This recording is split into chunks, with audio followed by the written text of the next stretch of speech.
Baby heard whimpers from a trash can, found a German shepherd inside. What baby did next left. Everyone in tears. A faint cry echoed through the rain-soaked park. Most people rushed by, eager to escape the evening chill, but not little Tommy. What this 5-year-old boy did when he discovered the source of those cries would change dozens of lives forever. The story you're about to listen will leave you in tears and remind you of the extraordinary power of innocence. Don't forget to like, share, and let us know in the comments where you're watching from. Rain pounded against the windows of the small apartment where Tommy lived with his grandmother Rose.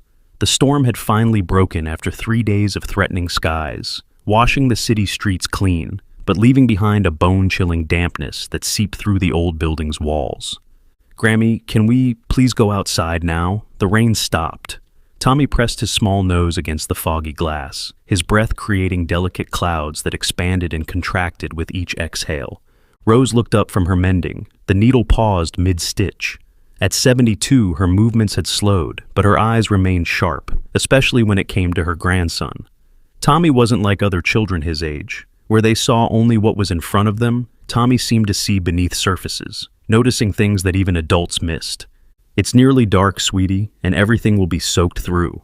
"But Biscuit needs his walk," Tommy said, pointing to the elderly terrier mix curled up on his dog bed. The dog raised his head at the sound of his name, his roomy eyes blinking sleepily. Rose sighed. "Biscuit looks perfectly content to stay dry tonight.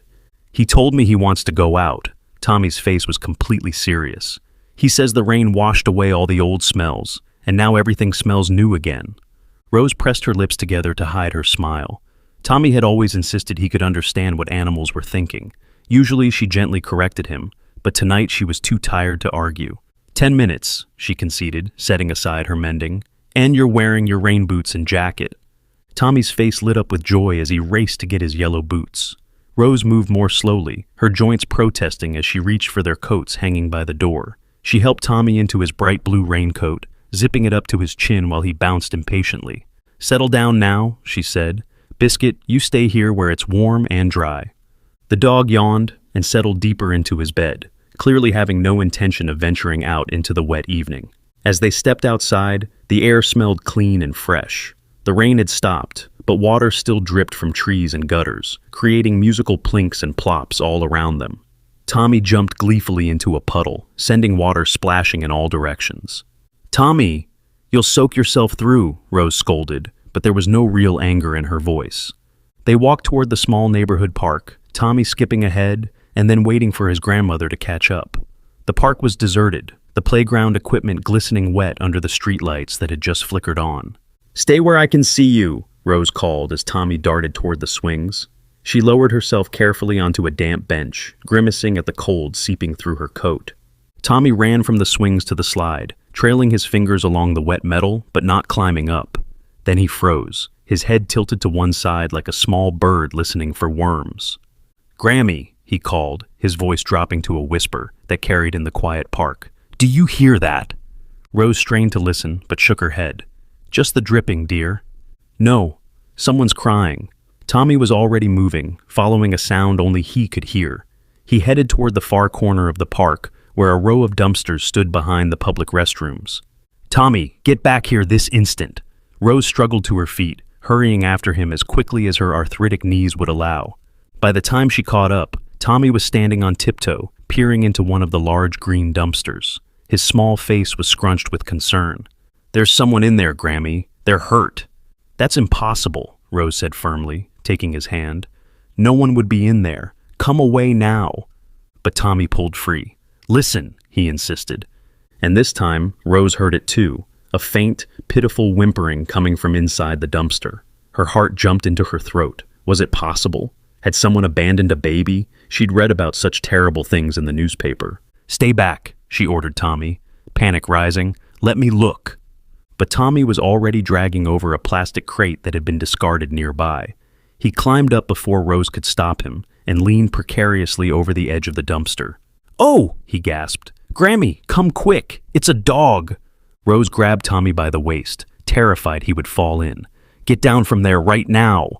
"But we have to help her!" Tommy's eyes were wide with urgency. "She's really hurt, Grammy. She's scared and cold and hungry."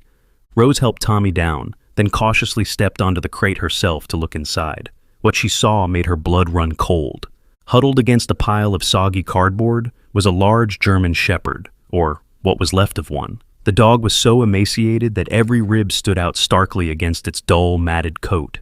Its eyes, sunken deep in their sockets, gazed up at her with a hopelessness that squeezed Rose's heart. But what horrified her most were the wounds, raw, bleeding gashes across the animal's face and shoulders, and an embedded collar that had cut so deeply into the skin that it was nearly hidden from view. "Oh, merciful heavens," Rose whispered, stepping back down. "We need to get her out, Grammy." Tommy was already tugging at her sleeve. "She's dying." Rose shook her head, trying to think practically. "Tommy, we can't. That dog is very sick and hurt. It needs a vet, not us, and it might be dangerous." "She's not dangerous," Tommy's voice rose shrilly. "She's scared. She needs help right now." Tears welled in his eyes. "Please, Grammy, please." Rose felt torn. The dog clearly needed help, but they had barely enough money for their own food, let alone expensive vet bills. And how would they even get a large, injured dog back to their apartment? "We should call animal control," she said finally. "They have people who know how to help sick animals." Tommy's face crumpled. "They'll put her to sleep, she told me." "Animals don't talk, Tommy," Rose said gently. "Not with words." Tommy's chin jutted out stubbornly. "But they tell you things if you listen, and she said she's been trying so hard to stay alive. She wants to live, Grammy." Rose sighed, feeling the familiar weight of responsibility. Being a parent to a child at her age was hard enough. She didn't need another mouth to feed, especially one with 4 legs and who knew what health problems. "We don't even know how to get her out," she said, a last attempt at practicality. "I'll figure it out." Tommy's determined expression reminded Rose painfully of his mother, her daughter, who had died 3 years ago, leaving Rose to raise Tommy alone. Just then, the dog let out another whimper, more feeble than before.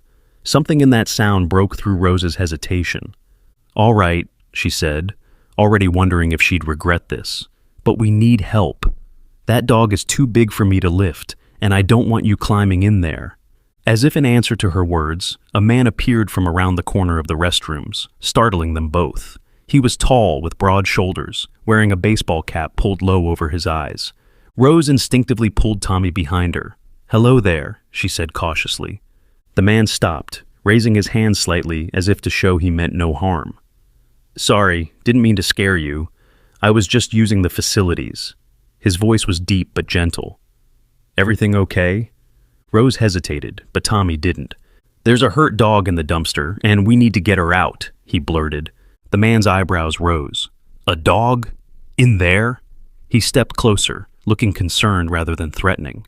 "She's really hurt," Tommy added, his voice trembling with emotion. "And Grammy says she's too heavy for us to lift." The man approached the dumpster and peered in. His sharp intake of breath told Rose he'd seen the dog's condition. "Jesus," he muttered, then quickly glanced at Tommy. Wow, that's bad." He turned to Rose. "Do you have a car? This animal needs a vet right away." "We were going to take her home first," Tommy said before Rose could answer. "We don't have a car." The man seemed to make a decision. "I'm Daniel," he said, extending his hand to Rose. "I live in the blue apartment building just across from the park. I have a truck, and my sister is a vet tech. Maybe I can help?" Rose shook his hand hesitantly. "I'm Rose, and this is my grandson Tommy. We appreciate the offer, but we couldn't impose—" "It's no imposition," Daniel interrupted gently. "I couldn't walk away knowing that animal is suffering." While they spoke, the dog's whimpers had grown quieter, which seemed to alarm Daniel. "We need to act fast. That dog doesn't have much time from the looks of it." Tommy tugged urgently at his grandmother's coat. "Please, Grammy, Daniel can help us." Rose looked from her grandson's pleading face to Daniel's concerned one, then back to the dumpster where the wounded animal lay dying. Her practical nature warred with her compassion. "All right," she finally said, "but the dog comes to our place. I don't want Tommy going off with someone we just met, even to help an animal." Daniel nodded, understanding her caution. "That makes sense. Let me see if I can get her out."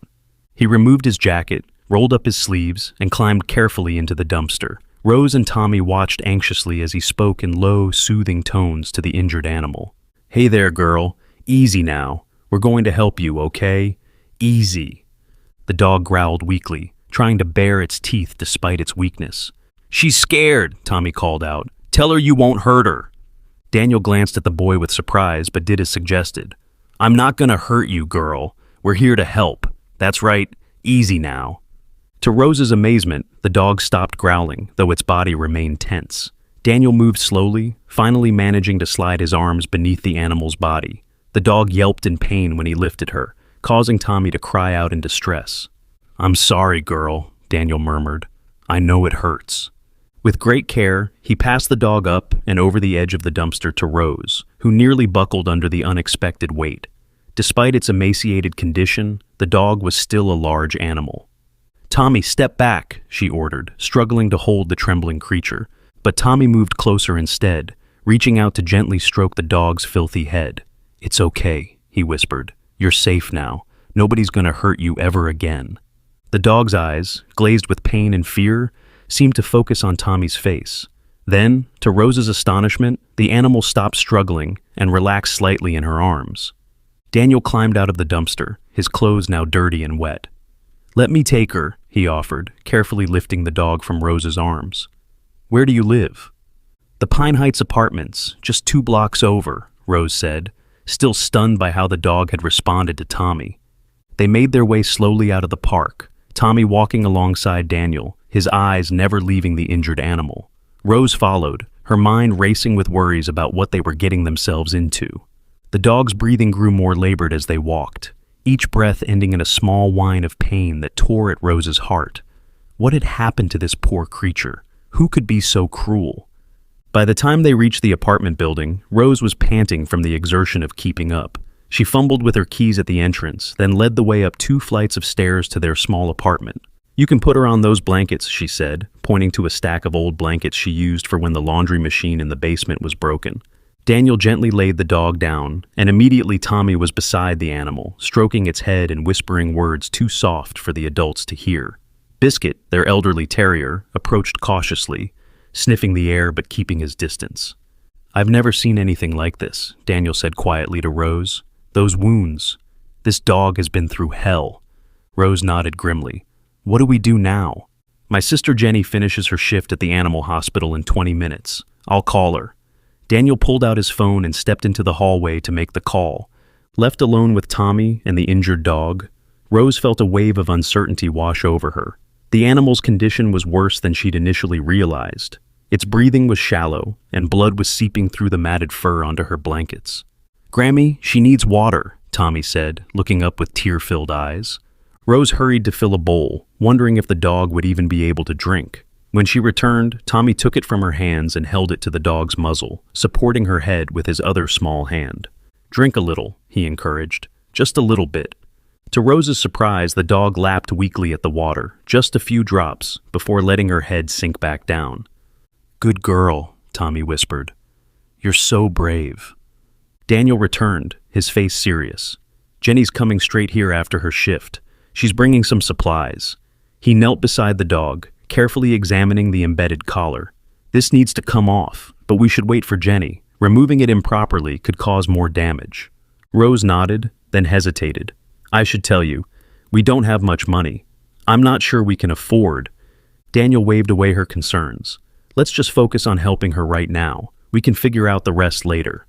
Tommy hadn't moved from the dog's side, his small hand gently stroking her ear.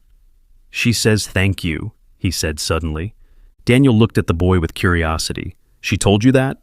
Tommy nodded seriously. "Not with words, but I can tell what she's thinking." Instead of dismissing Tommy's claim as childish imagination, Daniel studied the boy thoughtfully. "What else does she say?" "She's been hurt for a long time. Bad people made her fight other dogs. She didn't want to, but they hurt her when she wouldn't." Tommy's voice dropped even lower. "And she's going to have babies." Rose and Daniel exchanged startled glances. "Babies?" Rose repeated. "Tommy, how could you possibly know that?" Tommy shrugged. "She told me. She's scared her babies will die because she's so sick." His bottom lip trembled. "We can't let that happen, Grammy. We just can't." Daniel gently moved closer to the dog, examining her belly. The animal tensed but didn't growl at him. "I'm no expert," he said slowly, "but her abdomen does look swollen despite how thin she is everywhere else. It's possible she's pregnant." The realization made the situation even more dire. Rose sank onto the edge of the sofa, feeling overwhelmed. Not just one sick animal, but potentially a litter of puppies, too. A knock at the door announced Jenny's arrival. Daniel let his sister in, a petite woman with the same kind eyes as her brother, carrying a large medical bag. "Oh my," she breathed, seeing the dog. "This is bad." She moved efficiently, setting out supplies and pulling on latex gloves. "I'm going to need to sedate her lightly to remove that collar and clean these wounds. Has she been aggressive at all?" "Only a little growling when we first approached," Daniel answered. "The boy seems to have a way with her." Jenny smiled at Tommy. "What's your name, buddy?" "Tommy," he answered, still stroking the dog. "Are you going to make her better?" "I'm going to try my very best," Jenny promised. "What's her name?" Tommy looked thoughtful. "She doesn't have one yet. The bad people never gave her a nice name, just mean ones." He leaned close to the dog's ear, whispering something, then looked up. "I think we should call her Miracle." "Miracle?" Rose repeated. Tommy nodded firmly. "Because it's a miracle we found her, and it'll be a miracle if she gets better. But she will. I know she will." Jenny prepared a syringe while explaining to Tommy what she was doing. "This will help Miracle feel less pain while I take care of her wounds. She'll get sleepy, but that's okay." The dog flinched slightly when the needle went in, but otherwise remained still, her eyes locked on Tommy's face, as if drawing strength from the boy's presence. As the sedative took effect, Jenny carefully began examining the collar. "This has been on for months, maybe longer," she said grimly. "The skin has grown around it in places." Rose felt sick at the thought. How could anyone do this to an animal? Jenny shook her head, focusing on her work. Some people don't see animals as living beings with feelings. She looked at the wounds on the dog's face and body. These are fighting wounds. She was probably used as a bait dog. "What's a bait dog?" Tommy asked, his eyes never leaving Miracle's face. The adults exchanged uncomfortable glances. "It's when bad people use one dog to train other dogs to fight," Daniel explained carefully. "The bait dog isn't supposed to fight back." Tommy's face crumpled. "That's why she's so sad inside. She never wanted to hurt anyone, but they made her." As Jenny worked to carefully cut away the embedded collar, she confirmed Tommy's earlier statement. "You were right, buddy. She is pregnant. Probably about 6 weeks along, I'd guess." "How many babies?" Tommy asked. Jenny gently palpated the dog's abdomen. "Hard to say for sure, but I feel at least 5 or 6. The news hung in the air. Rose tried to imagine how they would manage not just one sick dog, but half a dozen puppies as well. It seemed impossible. "Can the puppies be saved?" she asked quietly. Jenny's expression was guarded. "If we can get her stabilized and improve her nutrition, there's a chance. But she's severely malnourished and fighting infection from these wounds. The next 48 hours will be critical." As Jenny cleaned and treated the wounds, Miracle remained still, occasionally whimpering, but mostly silent. Tommy never left her side, whispering encouragement and gently holding her paw. "You're being so brave," Rose overheard him saying. "Just a little bit longer, and the pain will start going away." Finally, Jenny sat back on her heels. "That's the best I can do for now. The collar's off, wounds are cleaned and dressed, and I've given her antibiotics and fluids." She looked at Rose. "She needs to see a veterinarian as soon as possible. I've done emergency care, but she needs proper treatment." Rose nodded, pushing aside her financial worries for the moment. "We'll take her first thing tomorrow." Jenny packed up her supplies, leaving behind painkillers, antibiotics, and special food. "Try to get her to eat a little tonight, but don't force it. Keep her warm and comfortable." As Daniel and Jenny prepared to leave, Tommy finally looked up from Miracle's side. "Thank you for helping her," he said solemnly. Jenny knelt down to his level. "You're the real hero, Tommy. You heard her when no one else did. Not many adults would have been so brave or kind." Tommy shook his head. "I just listened. Anyone can do that." Daniel ruffled the boy's hair. "Not everyone listens the way you do, buddy." After they left, promising to check back the next day, Rose settled Tommy and Miracle for the night. The dog had been moved to a clean pile of blankets near the heater, and Tommy had insisted on making a bed for himself right beside her. "You need to sleep in your own bed, sweetheart," Rose said, though without much conviction. "I can't, Grammy. Miracle is scared of the dark, and she might need water in the night." Tommy's face was set with the same determination she'd seen earlier. "I promised her I'd stay." Rose knew when she was beaten. She brought Tommy his pillow and comforter, helping him make a nest next to the injured dog. Biscuit, not to be left out, settled on Tommy's other side with a contented sigh. "Just for tonight," Rose said, kissing Tommy's forehead. "Tomorrow we figure out a better arrangement." As she turned out the lights, leaving only a small lamp burning in the corner, she heard Tommy's voice, soft and sure. "See, Miracle, I told you we'd help you, and tomorrow will be even better. Your babies are going to be okay too. I promise." Rose paused in the doorway, watching her grandson gently stroke the dog's head. The animal's eyes were closed now, her breathing slightly easier than before, though still labored. Tommy's small hand looked impossibly delicate against the scarred muzzle of the German Shepherd. For all her practical concerns, the money, the space, the responsibility, Rose couldn't help feeling that something important had happened today. Something that went beyond rescuing a stray dog. In Tommy's compassion, in his insistence that they help this suffering creature, she saw hope. Hope that the world might not be as cruel and indifferent as it sometimes seemed. "Grammy?" Tommy called softly from his nest of blankets. "Yes, sweetheart." "Miracle wants to know if she can stay with us forever." Rose felt her throat tighten. "We'll see, Tommy. Let's just focus on getting her well first." "She already feels better," Tommy said, his voice growing sleepy. "She says her heart doesn't hurt as much now." Rose closed the door quietly, tears pricking at her eyes. She'd raised Tommy to be kind, but this level of empathy, this connection with a suffering animal, it went beyond anything she had taught him. It was as if he possessed some innate understanding that most people, even most adults, lacked. As she prepared for bed herself, Rose found herself thinking about what Jenny had said about the next 48 hours being critical. Would Miracle survive the night? And if she did, how would they afford the veterinary care she and her unborn puppies would need? Problems for tomorrow, she decided as she climbed into bed. Tonight, she would simply be grateful that they had found the dog in time, that Daniel and Jenny had been there to help, and that Tommy's compassionate heart remained untouched by the cruelty that had so damaged Miracle. Just before she drifted off to sleep, Rose heard Tommy's voice again, so faint she almost missed it. "You're not alone anymore, Miracle, and soon your babies won't be alone either. We're family now." Family. The word echoed in Rose's mind as sleep claimed her. Their small family of 2, plus elderly Biscuit, had suddenly expanded to include a broken German Shepherd and her unborn puppies. It should have felt overwhelming. Instead, strangely, it felt right. Rose woke with a start, momentarily disoriented in the pre-dawn darkness. A sound had pulled her from sleep, a whimpering that wasn't quite human but filled with unmistakable pain. Then she remembered. Miracle. She threw back the covers and hurried to the living room, her heart racing. The small lamp they'd left on cast a warm glow over the makeshift bed where Tommy and Miracle lay. For a moment, Rose froze in the doorway, a hand flying to her mouth. Tommy was curled against Miracle's side, his small arm draped over her neck, his face peaceful in sleep. But the dog was awake, her amber eyes reflecting the lamplight, her body trembling with pain or fear or both. The whimpering Rose had heard came from deep in the animal's throat, a sound of suffering she was trying to suppress. "Oh, you poor thing," Rose whispered, kneeling beside them. She reached out slowly, letting Miracle sniff her hand before gently touching her head. "You're in pain, aren't you?" Miracle's tail thumped weakly against the blankets, just once, but enough to make Rose's eyes sting with unexpected tears. Despite everything this animal had endured at human hands, she was still responding to kindness with trust.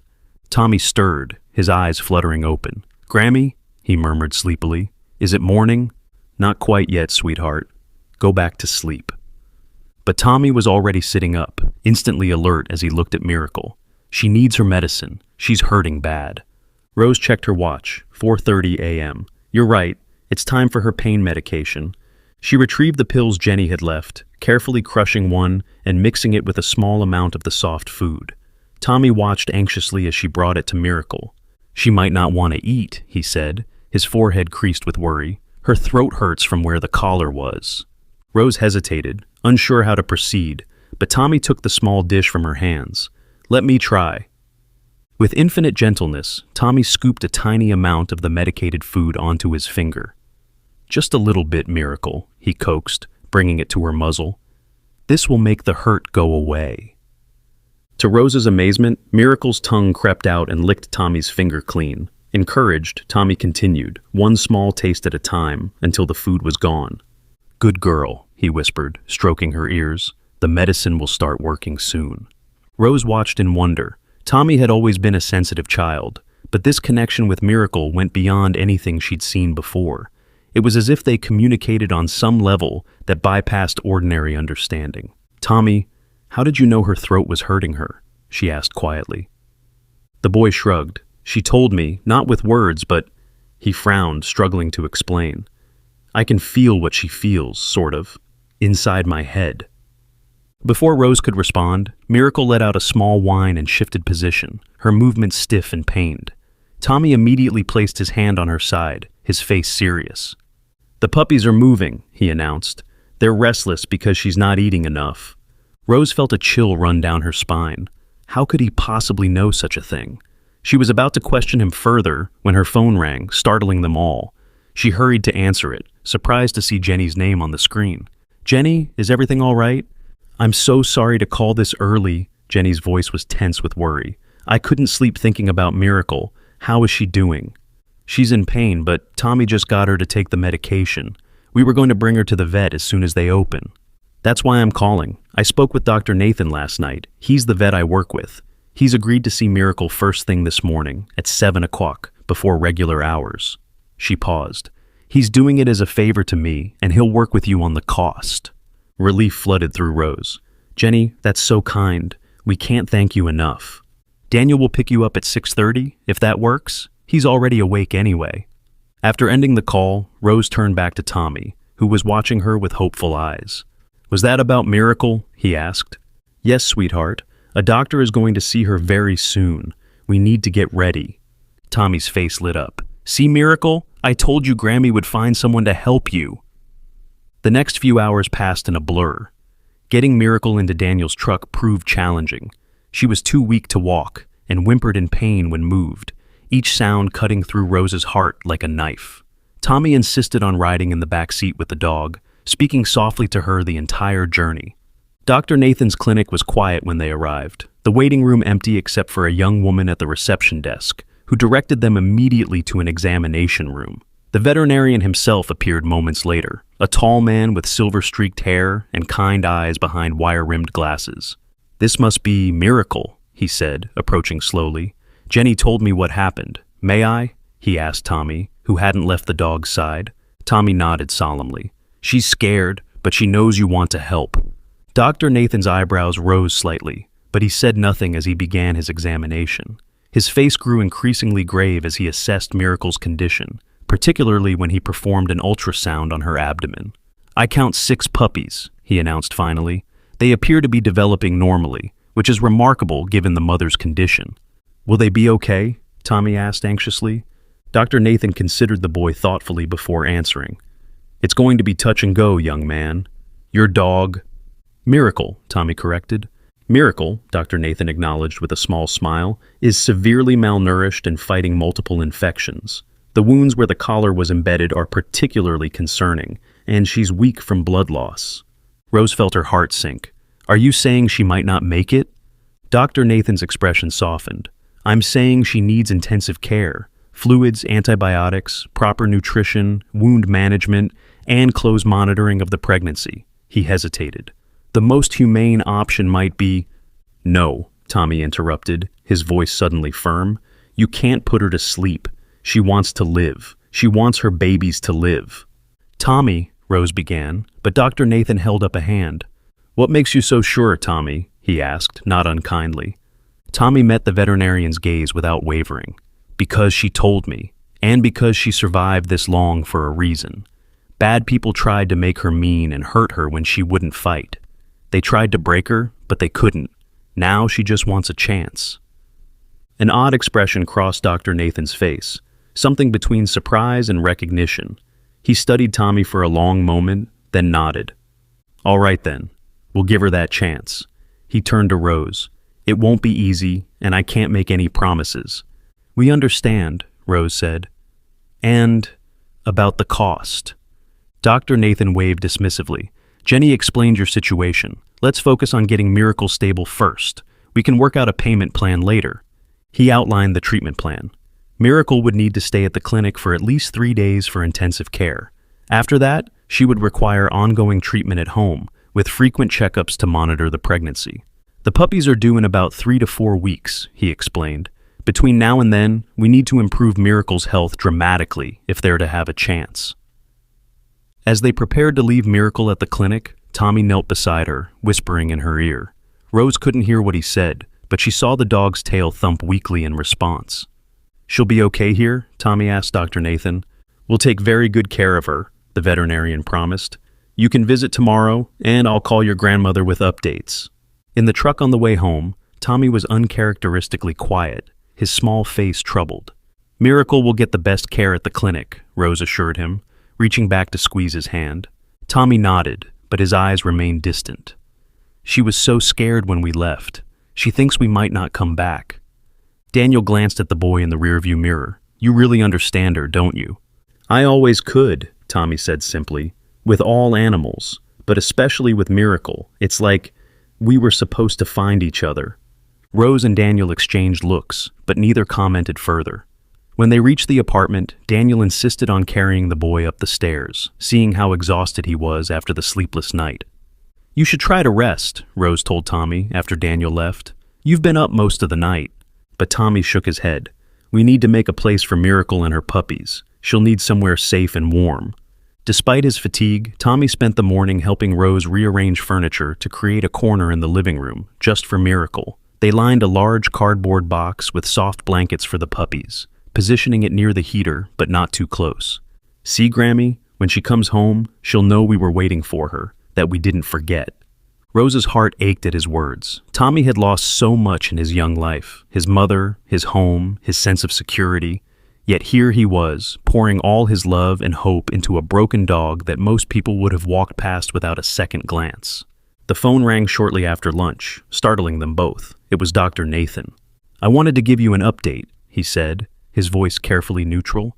"Miracle is stable, but her condition is still critical. The next 24 hours will tell us a lot." "Can I talk to her?" Tommy asked, having pressed his ear next to Rose's to hear. There was a pause. Then Dr. Nathan's voice softened. "That's an unusual request, but yes, let me take the phone to her." Rose heard movement, then the faint sounds of a clinical environment. "I've put you on speaker in Miracle's kennel," Dr. Nathan said. "She's awake but very groggy from the medication." "Miracle?" Tommy's voice trembled slightly. "It's me, Tommy. Grammy and I are getting everything ready for when you come home. There's a special box for your puppies, and we put it right where it's warm but not too hot." His words tumbled out faster now. "You don't need to be scared. The doctor is helping you, and then you're coming home with us. I promise we won't leave you." Rose felt tears spring to her eyes as Tommy continued talking to the dog, describing their preparations in detail, reassuring her that they were waiting. Finally, Dr. Nathan came back on the line. "That was remarkable," he said, his professional detachment slipping. "She was quite agitated before, but she's calmer now. Her heart rate has actually improved." He cleared his throat. "You have a very special grandson, Mrs. Wilson." "Rose, please." "And yes, I know he is." After hanging up, Rose found Tommy sitting on the floor beside Biscuit, his small hands stroking the old terrier's fur. "Biscuit says he'll help take care of the puppies," Tommy announced. "He's never had puppies of his own, so he thinks it will be nice." Rose smiled, playing along. "That's very kind of him." Tommy looked up at her, his expression suddenly serious. "You don't believe me, do you, about understanding what animals say?" The directness of the question caught Rose off guard. "I believe that you believe it, sweetheart, and that's what matters." Tommy shook his head. "Dr. Nathan believes me. He has a special dog, too, a black and white one that helps sick animals feel better just by sitting with them. The dog's name is Oreo, and he's 10 years old, and his left ear always flops over even though border collies usually have straight-up ears." Rose stared at her grandson. "Tommy, how could you possibly know that?" "Miracle told me. Dr. Nathan was telling her about Oreo to make her feel better, and she remembered to tell me." Tommy's eyes were wide and earnest. "I'm not making it up, Grammy." A chill ran down Rose's spine. There was no way Tommy could know such specific details about the veterinarian's dog, unless what he claimed was somehow true. Before she could respond, there was a knock at the door. It was Daniel, carrying several bags. Jenny sent some supplies, he explained, as Rose invited him in. Food, medications, puppy formula just in case, some clean blankets and a few toys. Tommy's face lit up as Daniel unpacked the items, especially when he pulled out a soft plush toy in the shape of a lamb. This is perfect. Miracle loves soft things. The bad people never gave her anything soft. Daniel looked at the boy curiously. You seem to know a lot about Miracle. Tommy nodded. She tells me things, not with words, but I can understand. Instead of dismissing this as childish fantasy, Daniel crouched down to Tommy's level. What kind of things does she tell you? Tommy's expression darkened. Bad things that happened to her. She was taken from her mother too early by men who wanted to make her mean. They kept her in a small cage and hurt her when she wouldn't fight other dogs. They called her Bait instead of giving her a real name. His voice dropped to a whisper. She tried to be good, but it was never enough. They always hurt her anyway. Rose felt sick listening to these details, wondering how Tommy could have invented such a specific and horrific backstory. Daniel looked equally disturbed. Does she tell you anything else? About where they kept her? Or who they were? Tommy's forehead creased in concentration. There was a red door, and she could smell gasoline and cigarettes all the time. The men called one person boss, and he had shiny shoes that clicked on the concrete floor. Daniel and Rose exchanged alarmed glances. Tommy, how do you know these things? Daniel asked carefully. The boy looked confused by the question. I told you. Miracle shows me pictures in my head sometimes. And feelings. What kind of pictures? Rose asked, her voice barely above a whisper. Scary ones, mostly. But I told her she can show me, and I won't be scared because she needs someone to know. Tommy looked between the adults, suddenly uncertain. Do you think I'm making it up? Daniel shook his head slowly. No, Tommy, I don't think you're making it up at all. After Daniel left, promising to return the next day to take them to visit Miracle, Rose sat Tommy down for a serious conversation. Sweetheart, these things you know about Miracle and other animals, it's not something most people can do. Tommy nodded. I know. Mom used to say I had a gift, but she told me not to talk about it too much because some people wouldn't understand. The mention of his mother sent a pang through Rose's heart. Her daughter had never mentioned Tommy's unusual connection with animals, but then again, they'd grown apart in the years before her death, a rift Rose regretted every day. Your mother was right that it's special, she said carefully. But I think Dr. Nathan and Daniel might understand. They seem to believe you. Miracle says more people understand animals than you think. They just forget how when they grow up. Tommy's innocent explanation held a wisdom that left Rose momentarily speechless. The next few days fell into a rhythm centered around Miracle's recovery. Each morning, Daniel would drive them to the clinic where Tommy would spend hours sitting beside the German Shepherd's kennel, talking to her, and sometimes just reading books aloud while she rested. Dr. Nathan had given special permission for these extended visits, noting with amazement how Miracle's vital signs improved whenever Tommy was present. By the third day, Miracle was strong enough to lift her head when they arrived, her tail thumping weakly against the blankets.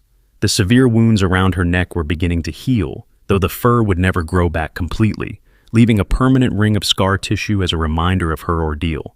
She's making remarkable progress, Dr. Nathan told Rose as they watched Tommy gently feed Miracle by hand. Medically speaking, I wouldn't have given her more than a 50% chance of survival when you brought her in. Now, I'd say her odds are considerably better. Because of your care, Rose said gratefully. Dr. Nathan shook his head, his eyes on Tommy. Not just that. There's something about your grandson, a healing presence. I've seen animals respond to certain people before, but never quite like this. He hesitated. Has Tommy always had this connection with animals? Rose nodded slowly. Apparently, his mother, my daughter, called it a gift. I thought it was just a child's imagination, but now you're not so sure, Dr. Nathan finished for her. I don't claim to understand it, but I've been a veterinarian for 30 years, and I have learned to trust what I observe. What I observe is that your grandson has an extraordinary empathy that somehow transcends normal communication barriers. Whatever it is, it's helping Miracle heal. On the 5th day, Dr. Nathan announced that Miracle could go home. She'll need careful monitoring and treatment, but she's stable enough now, and frankly, I think she'll recover faster in a home environment with Tommy than here in the clinic. Getting Miracle settled at home was a challenge. She was still too weak to walk more than a few steps, requiring Rose and Daniel to carry her up the stairs to the apartment. But once inside, the dog visibly relaxed, allowing Tommy to guide her to the bed they'd prepared. "See, Miracle? Just like I told you, this is your special place, and here's where your puppies will sleep when they come." Tommy showed her the box they had prepared, lined with soft blankets. "And Biscuit is here too. He says welcome home." The elderly terrier approached cautiously, sniffed Miracle's muzzle, then settled nearby with a contented sigh, as if he'd been expecting her all along. What happened next took the world by shock. Have you ever witnessed a special connection between a child and an animal? Share your stories below. The days that followed were filled with small victories. Miracle began eating more regularly, her strength returning bit by bit. Tommy spent every moment he could by her side, talking to her, brushing her coat where it wasn't wounded, and reading stories aloud.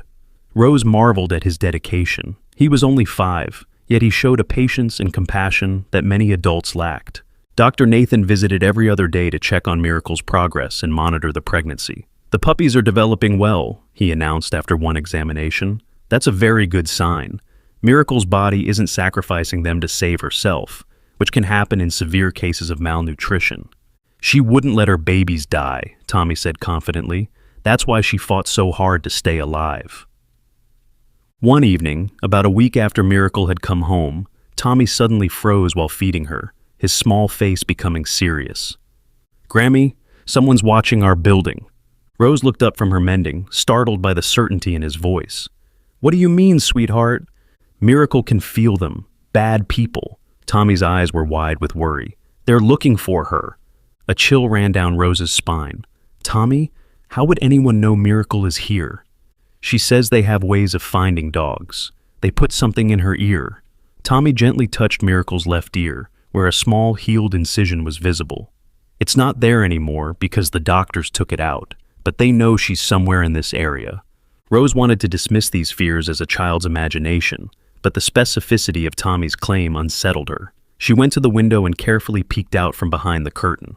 The street below was mostly empty in the early evening light, but a car was parked directly across from their building, a dark sedan with tinted windows. As she watched, a man emerged from the driver's side, lighting a cigarette. There was nothing overtly threatening about him, yet something in his posture, the way his gaze swept methodically over the buildings, sent a wave of unease through her. She stepped back from the window, her heart racing.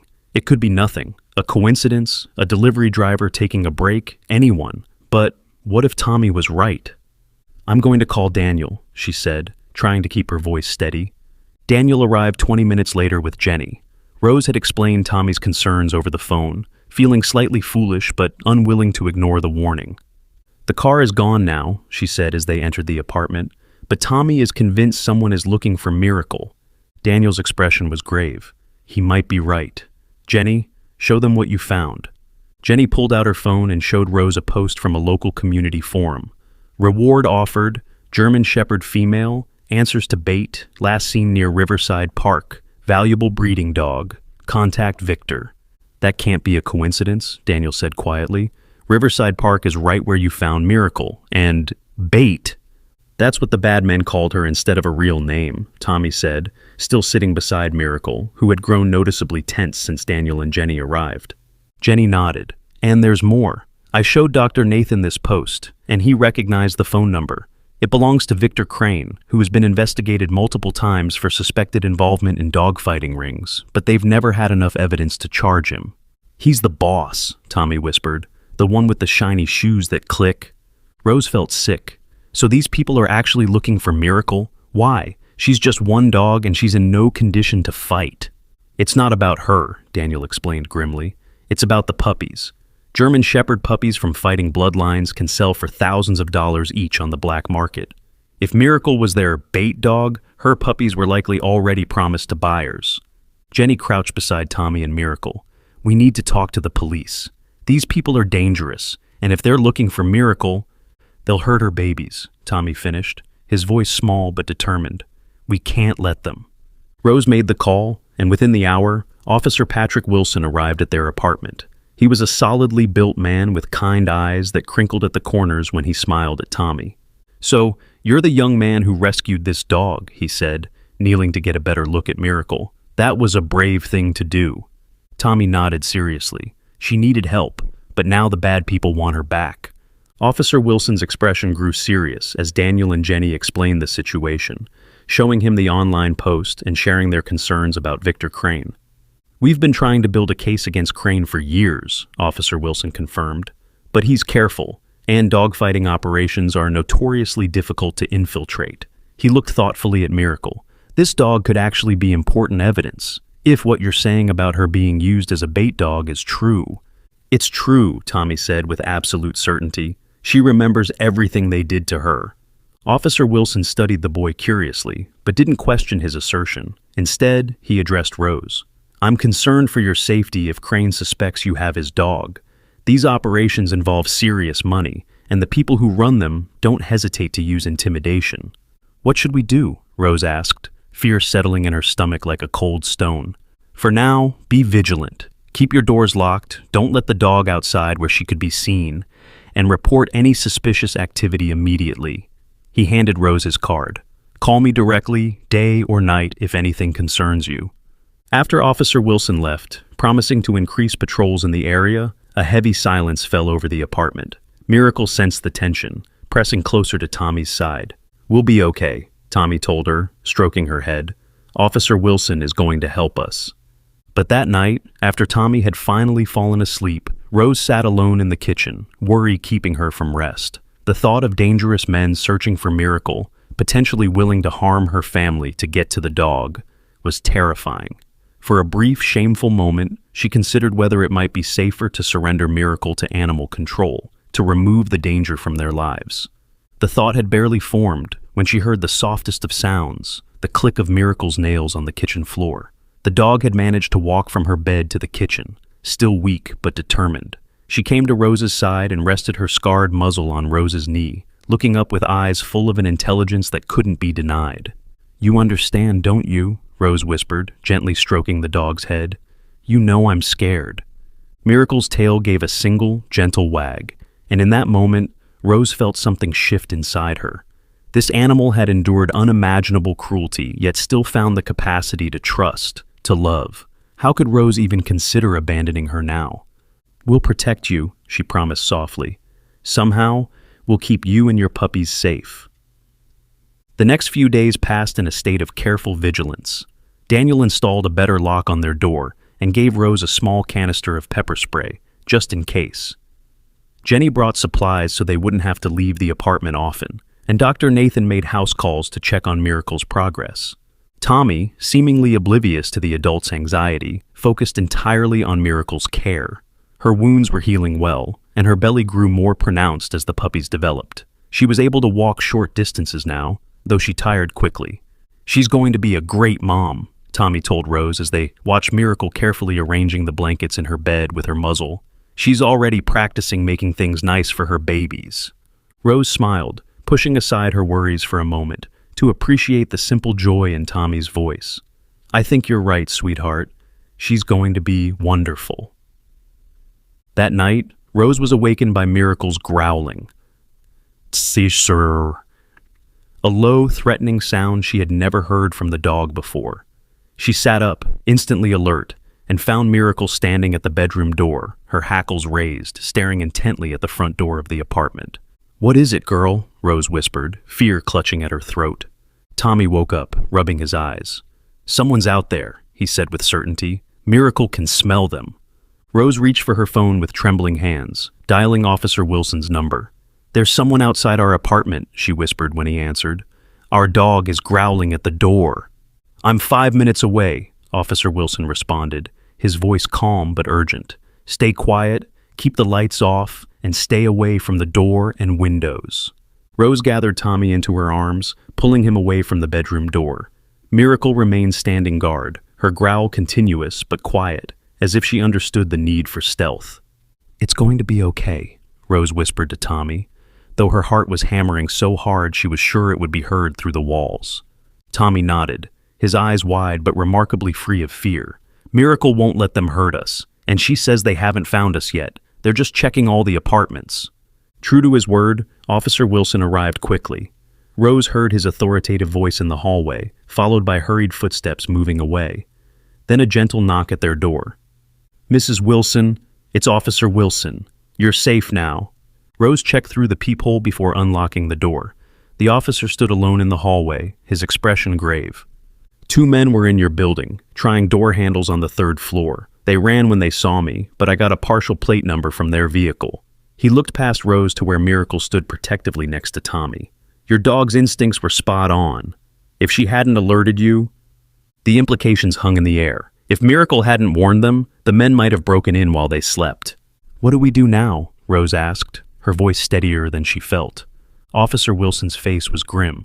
I don't think it's safe for you to stay here anymore. Crane's men know you're in this building, even if they haven't identified the exact apartment yet.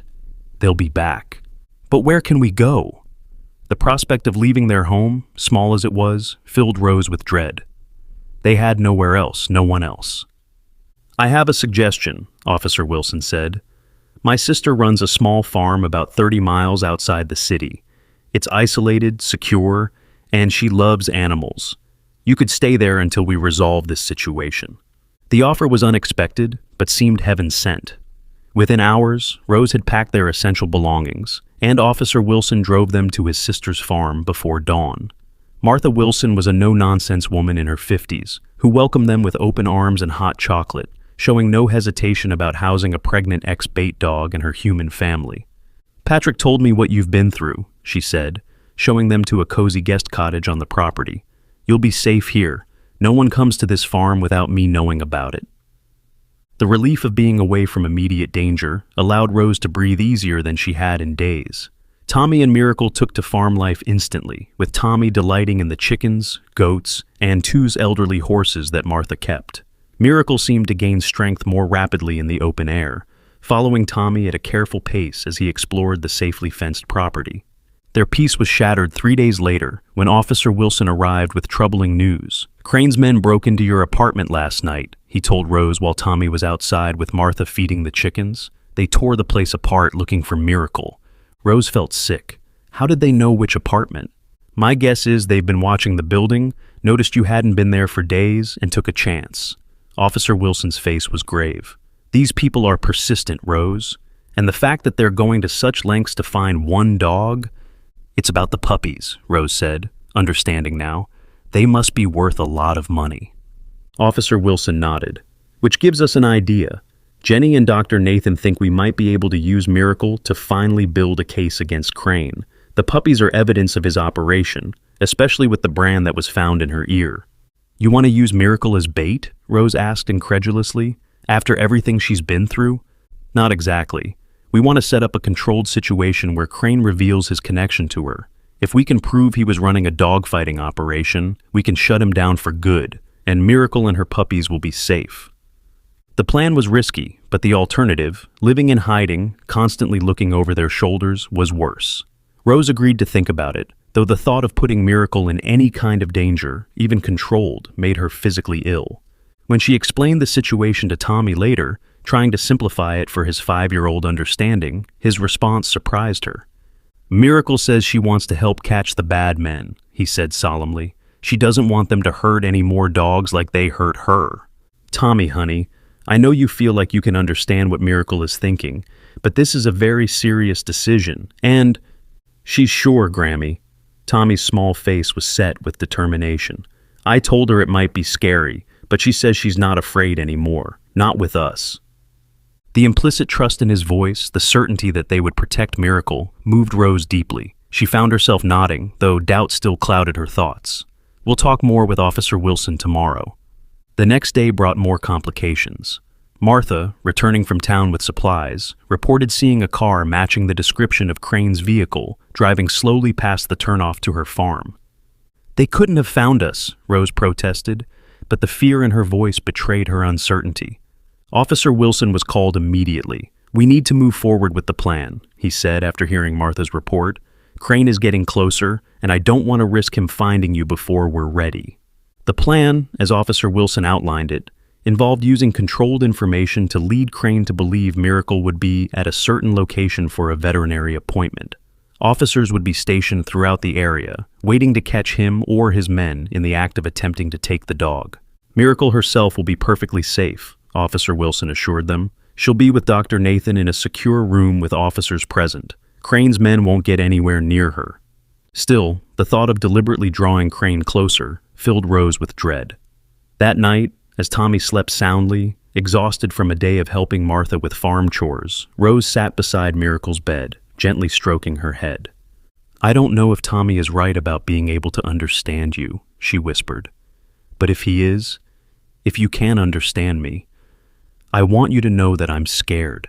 I'm scared of these men, scared of what might happen, scared of losing you or, God forbid, something happening to Tommy." Her voice broke. "But I promise you this, I will not let anyone hurt you or your puppies ever again. Whatever it takes, we're going to keep you safe." Miracle lifted her head, her amber eyes reflecting the dim light. Slowly, deliberately, she licked Rose's hand once, then rested her head on Rose's lap with a deep sigh. The simple gesture of trust brought tears to Rose's eyes. The next morning dawned gray and drizzly, matching Rose's apprehensive mood. Officer Wilson arrived early with Dr. Nathan, who needed to examine Miracle before the operation could proceed. "Her condition has improved remarkably," Dr. Nathan announced after the examination. "The puppies are developing normally and the wounds are healing well. Physically, she's strong enough for what we're planning, though the stress isn't ideal." "Are you sure this is the only way?" Rose asked Officer Wilson for what felt like the 100th time. "It's the safest way to end this for good," he confirmed. "The alternative is to keep running, keep hiding, never knowing when Crane might find you." The plan was set for the following day. Information about Miracle's veterinary appointment was leaked through channels that would reach Crane, suggesting the dog would be brought to a small satellite clinic where Dr. Nathan sometimes worked. In reality, officers would be stationed throughout the building and surrounding area, with Miracle safely secured in an inner room. As they prepared for bed that night, the tension in the cottage was palpable. Even Tommy seemed subdued, holding Miracle's head in his lap as he sat on the floor beside her bed. "Grammy?" he asked suddenly. "What if something goes wrong tomorrow?" The question hit Rose like a physical blow. She had been so focused on protecting Tommy from her own fears that she hadn't considered he might have fears of his own. "The police officers know what they're doing, sweetheart," she said, crouching beside him. "And Dr. Nathan will be with Miracle the whole time." Tommy nodded, but his eyes remained troubled. Miracle is worried about her puppies. They're moving around a lot tonight, more than usual. Rose felt a flutter of alarm. "Is she in pain? Should we call Dr. Nathan?" Tommy shook his head. "Not pain. She's just restless, like she knows something important is going to happen." Rose looked at the dog, who did indeed seem unusually alert, her eyes bright and focused despite the late hour. A strange premonition crept over Rose, a feeling that there was more to tomorrow's events than any of them had planned for. "Try to get some sleep," she told Tommy, helping him into bed. "Tomorrow will be a long day." But sleep proved elusive for all of them. Rose dozed fitfully, waking at every small sound. Tommy tossed and turned beside her, and Miracle, rather than sleeping in her bed, paced slowly between the bedroom and the front door, pausing occasionally to listen intently to sounds only she could hear. Shortly before dawn, Rose gave up on sleep entirely. She made herself a cup of tea and sat by the window, watching as the first pale light crept over Martha's farm. The rain had stopped, leaving behind a glistening, misty landscape that would normally have been beautiful. Today, it just seemed ominous. A soft whine drew her attention. Miracle stood in the doorway, her posture tense. "What is it, girl?" Rose asked, setting down her tea. Miracle whined again, more urgently, then turned and walked purposefully to the front door. When Rose didn't immediately follow, the dog returned and gently but firmly tugged at her robe with her teeth. "You want me to follow you?" Rose asked, a chill running down her spine. She glanced at Tommy, still finely sleeping, and made a quick decision. "Let me get my coat." The moment Rose opened the front door, Miracle slipped out, waiting just long enough for Rose to follow before setting off at a determined pace toward the barn. Despite her pregnancy and still healing injuries, the dog moved with surprising speed and purpose. Rose followed, confused and increasingly alarmed. The barn door was partially open, though Martha always closed it at night to keep the chickens safe from predators. As they approached, Rose heard a sound that made her blood run cold, a man's voice, low and threatening. "Find the dog, or Crane will have both our hides." Would Miracle's puppies survive what was about to happen? Comment below with your prediction for the birth scene.